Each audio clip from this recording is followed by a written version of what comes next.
Welcome to FUNC YOU UP, the podcast that gives you the best of functional medicine, nutrition, and wellness in 8 minutes or less. Hey everyone, welcome back to FUNC YOU UP. This is Michelle Miller, clinical nutritionist. And this is Diana Orchant, functional medicine registered dietitian-to. On today's episode, we are going to talk about diabetes and primarily why this blood sugar issue is absolutely 100% a lifestyle-induced issue and what we can do to take back our own blood sugar control, and also why we're reading about a lot of it in the news right now. So Diana, start us out with some kind of just like baseline stats on who's got it, what's going on here. 1 in 10 Americans have diabetes, with approximately 95% of them having type 2 diabetes, which is the type of diabetes that we're really going to talk about today, and the type of diabetes that is preventable. So another interesting stat is that 1 in 4 people with diabetes don't even know that they have it yet. That's a huge problem.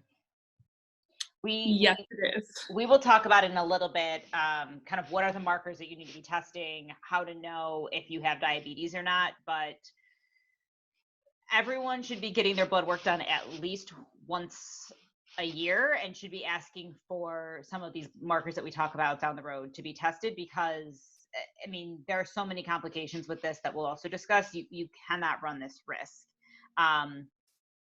What's also interesting is that the name has changed through the years, right, Diana? Right. It used to be called adult onset diabetes, but now children of all ages are being diagnosed, so you can't really call it an adult only disease.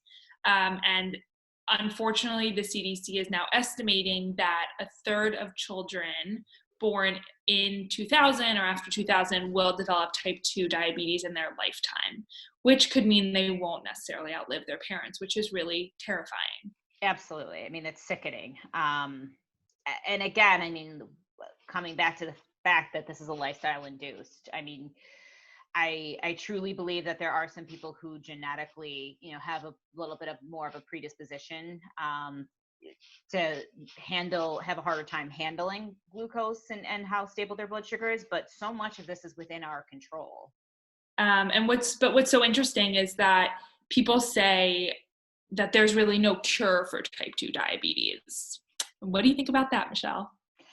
I'd love to show them the before and after blood work of a lot of our patients. I mean, that's one of the beautiful conversations I get to have is when, we call up a patient's doctor, or, I write a letter for the patient to bring to their doctor's appointment to show them, this individual has gained muscle, they've lost body fat, their blood sugar markers have gone from, the diabetic range to the pre-diabetic range to the, normal healthy range. And, we see that within like 6-month periods. This isn't even like years of working on this, which is wild because you also don't become diabetic overnight. This is also years of this happening. But this idea of, that there's no cure and that we just use medications to manage it, it's completely unacceptable in my mind. But with that said, while you can get a lot of it under control with diet, lifestyle changes, which we'll dive into all of that, if it does not get under control, it can have a lot of terrible complications. It can impact your eyes, your vision. It can impact your brain function, your nervous system. You may start to lose feelings in your extremities. I'm sure you've heard about people getting their foot amputated or toes amputated or fingers. It can impact our heart, our brain. It's really the entire vascular system, as blood can't necessarily reach the areas that it needs to. For sure. And I think I want to back up a little bit and kind of just explain. It's a really tricky concept. You just mentioned all these complications. You think about someone having to lose part of their body because of the symptoms and the side effects of this disease, of this disorder, and to know that this comes back to the choices of what we're choosing to put in our mouth. It blows my mind. But I do want to kind of take a step back and explain maybe a little bit more on a baseline level of what exactly is happening. So just to kind of keep it as simple as possible, let's take a food item that we're consuming. It could be a piece of fruit. Let's say it's a banana. Let's say it's a piece of bread. Let's say it's a piece of candy, right? All of these things which have some type of sugar in them. So when you go to consume one of those things, there's a certain amount of sugar in that, and that goes into the bloodstream. And that automatically triggers the pancreas to release insulin, which the whole job of insulin primarily is to go run up to the sugar, take it by the hand, and try to get it into a cell so that you can use it for energy. Primarily, that's kind of the main concept. I often will use the example with my clients of trying to get this glucose, this sugar, into the muscle cell. And I'll often explain to them that it's important to have muscle, and it's important to keep your muscle or build muscle when there's blood sugar issues, because the more muscle cells are available, the more opportunities there are to kind of clear that sugar out of the bloodstream. And so we've been in quarantine for a while. We haven't been able to go out. So I like to use this analogy of, think about, glucose is trying to get into the club, which is the muscle, and out inside the muscle, or right outside the muscle cell, there is a big bouncer, and you can't get into that club unless you have a VIP. You need a connection, and insulin is the connection to get it in.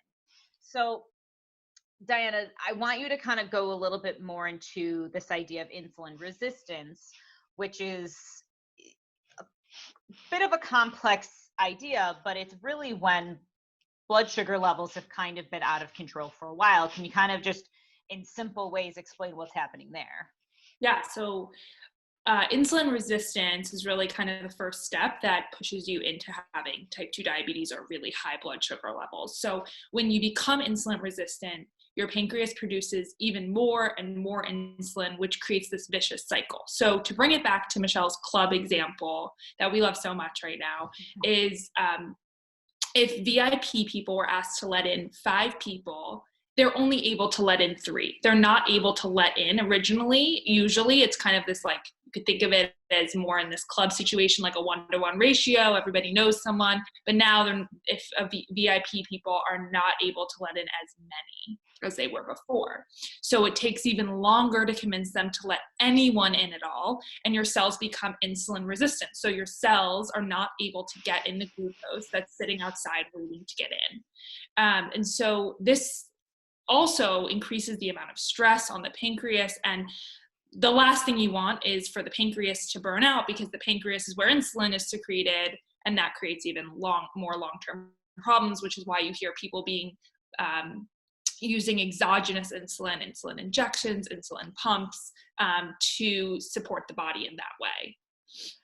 I also think it's important to understand, I mean, it is something that you feel when you are not getting that sugar into the muscles. And so, let's say you're consuming even something healthy and it has some natural sugars in it. If you are insulin resistant, it is taking so much longer to get that sugar into the muscle. Your body's going to say, like, hey, where is the sugar? And that could potentially cause an upstream demand for a craving to eat more.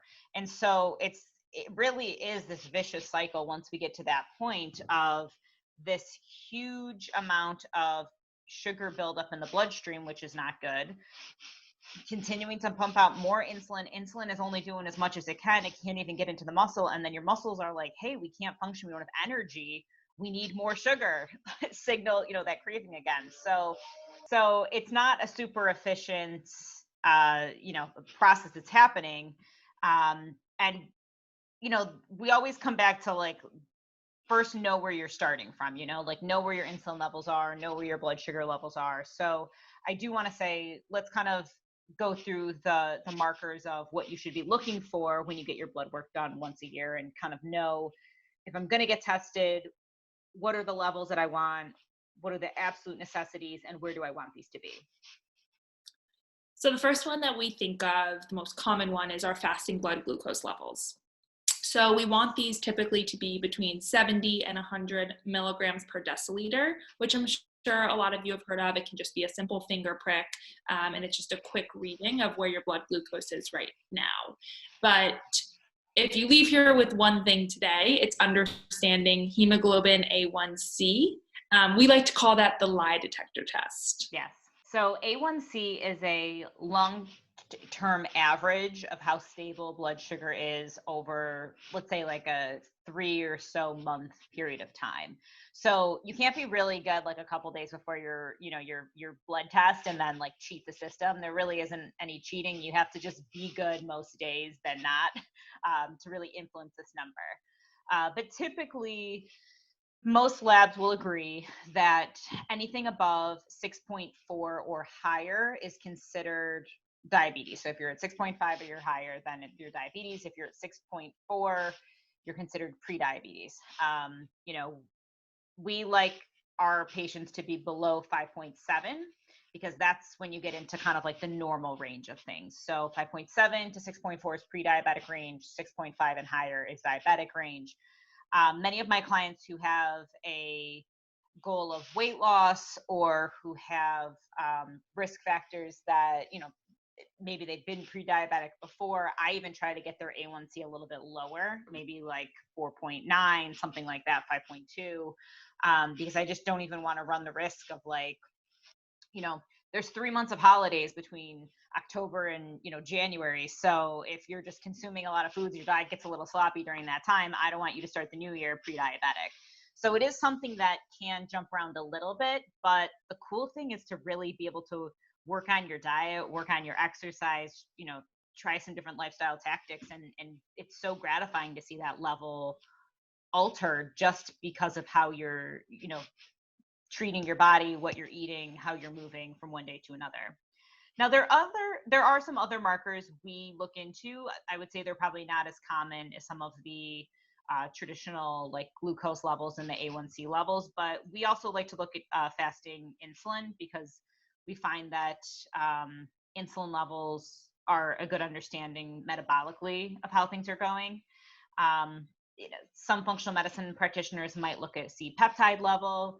Triglycerides we often find are correlated with glucose levels too. And I think what's frustrating to me is I will almost always see triglycerides tested by most primary care doctors, but we won't always see hemoglobin A1c.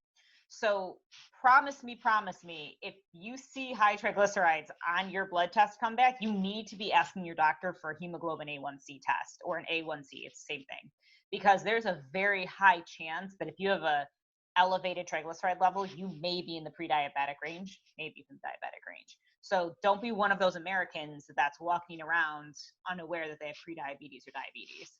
Absolutely. And one other thing that I want to mention is that a lot of individuals may have high insulin without even being pre-diabetic, and that could be, and insulin is a fat storing hormone, right? It's anabolic. So it can cause people who have issues losing weight, as Michelle was saying, they could have high insulin levels circulating in their blood, which it can be causing them to crave more sugar, right? Because that insulin wants to grab all that glucose, and just cause them maybe to hold on to fat in different areas as well. So next, I want to dive into why is this even important? Currently, this is more important than ever, mainly because there are new studies coming out every day about the association of blood glucose control and outcomes in patients with COVID-19. So many patients who have had more complications with COVID-19 have had many, as we know, pre-existing comorbidities, conditions, and type 2 diabetes is really one of the most prevalent ones. So in a study that looked at over 7,000 individuals with COVID-19, patients with and without diabetes were retrospectively studied.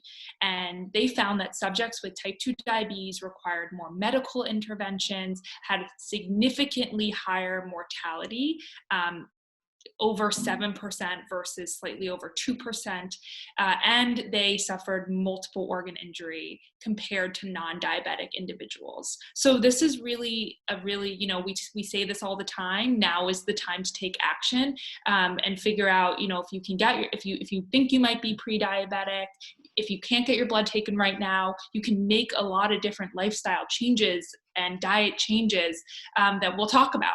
but now is really an important time with COVID-19. As we know, it's really not going anywhere. And also, I mean, I think, I wasn't surprised when this study came out, because I think if we just looked at a lot of studies like, cardiovascular events and blood glucose levels, like I think that our blood is throughout our whole body and is like affecting everything going on. And if your sugar levels are off, I mean, how is that not going to affect so much? We even think that there's correlations between degenerative diseases now, and looking even like creating new diabetes, like type 3 diabetes or type 1.5 diabetes, and thinking like, does this have to do with Alzheimer's or dementia? And we know that it's no good. So we want to talk about what are some of the interventions that we feel, or that we've seen kind of make the biggest difference in our clients' lives, and that we know are things that you can start doing at home day to day right now. So I think let's just start kind of first thing in the morning. Diana, take us through kind of breakfast and why that's the most important meal of the day. So we've all heard this. Breakfast is really the most important meal of the day. It sets the tone for your day. It sets the tone for your insulin levels. But really, we think breakfast, okay, we must have breakfast first thing in the morning. But really, as we always say, it's whatever works for you. It's whatever meal breaks your fast. So whether that's at 6 a.m. or noon, 1 o'clock, whatever works for you, depending on your meal schedule, that's still breakfast. It's breaking that fast. So once you break, so that breakfast really should have a solid amount. We always say at least 10 grams of protein, which can be resolved in 2 eggs, maybe some oatmeal with some nuts, seeds, things like that. But once you break your fast, we really find it most effective also to make sure that your snacks and the rest of your meals are rich in proteins, healthy fats, and fiber. You'll hear this over and over again. And make sure that these meals and snacks, that you're eating something every 3 to 4 hours in order to keep your blood sugar stable. So I think about it as like a roller coaster, and you kind of have this, it's a calmer roller coaster. If you're eating every 3 to 4 hours, there's these like little jumps that are pretty normal, keeping stability. Whereas if you skip meals or skip kind of that necessary maybe afternoon snack that would otherwise cause you to go 5, 6, 7 hours without eating, you're going to be going up this steep hill as soon as you eat something, as your blood sugar rises, and then immediately it crashes. You're going on like that kind of crazy roller coaster ride.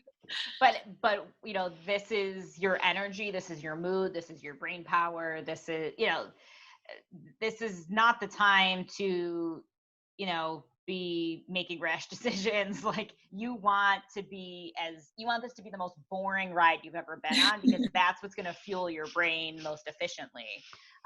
So yeah, I mean, I love the idea of that. And I will also say, a lot of people are talking about intermittent fasting and the benefits of really driving down insulin levels, regardless if your goal is, maybe you're someone that has high insulin because you have PCOS, or you have high insulin because of, your previous diet choices, or maybe you have decent insulin levels, but you're just trying to drive it down for more metabolic purposes.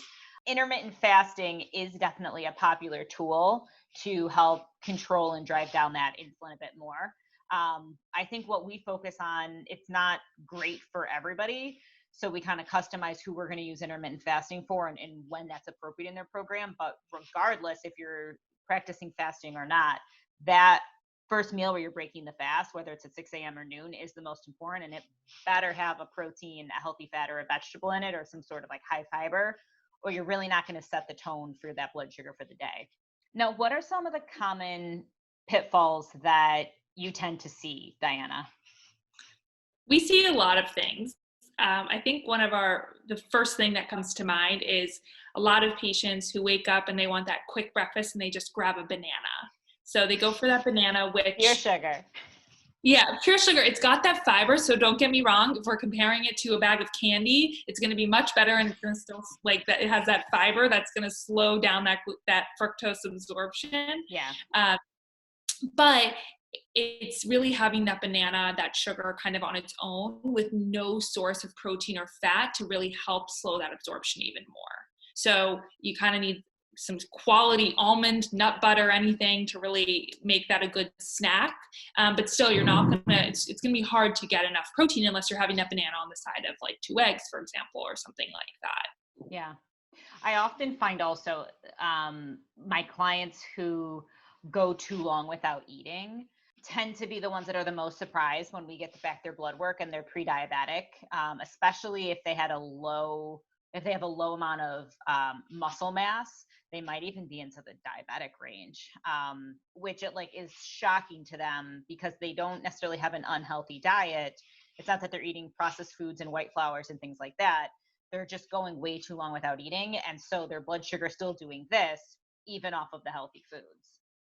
Right. And going off of that is a lot of clients might be eating way too many fruits. And while there is this kind of whole theory, we know like there are plenty of diet plans out there that say fruit is unlimited, eat as much as you want. Unfortunately, that's not always the case. While fruits are often much better alternatives than, you know, sitting down with a tub of ice cream, we much rather you grab that banana. But when you're having, you know, 5, 6, 7 servings of fruit throughout the day, it can cause your blood sugar to go on that roller coaster ride. So with that said, we always like to tell clients to have twice as many vegetable servings as fruits, because it's pretty hard if you're having 5, 6, 7 servings of fruits a day to really be doubling that in vegetables. So it often drives that fruit down and increases that vegetable intake. And just to go off of that, I mean, like fruit juices is one of the most common areas that we see people kind of like drinking their sugars.